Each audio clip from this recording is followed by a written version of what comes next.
তুমি কি জানো ভারতবর্ষের মেয়েরা প্রথমবারের মতো জিতে নিল উইমেন্স ক্রিকেট ওয়ার্ল্ড কাপ?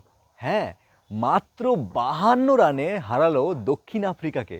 আর এই জয়টা শুধু খেলার কিন্তু নয়, এই জয়টা আত্মবিশ্বাস, ধৈর্য আর একতার জয়। ঠিক যেমন শ্রীকৃষ্ণ বলেছেন, নিজের কর্মে স্থির থাকো, ফল আপনা থেকেই আসবে। তারা মাঠে লড়েছে হৃদয় দিয়ে, আর সেই হৃদয়ের শক্তিটাই আমাদেরকে এটা শেখায় যে জীবনের যে কোনো পরিস্থিতিতে জিততে গেলে শরীর, মন এবং আত্মবিশ্বাস তিনটেই একসাথে দরকার।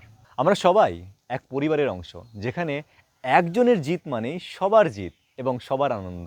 চলো আজ থেকে শুরু করি নিজেকে একটু ভালোবাসা, একটু যত্ন এবং একটু বিশ্বাস দেওয়ার এই পথটা। আমরা সকলেই একসাথে আছি, কারণ ফিটনেস মানে কিন্তু শুধু শরীর নয়, এটা মন এবং আত্মার ভালোবাসা। হরে কৃষ্ণ।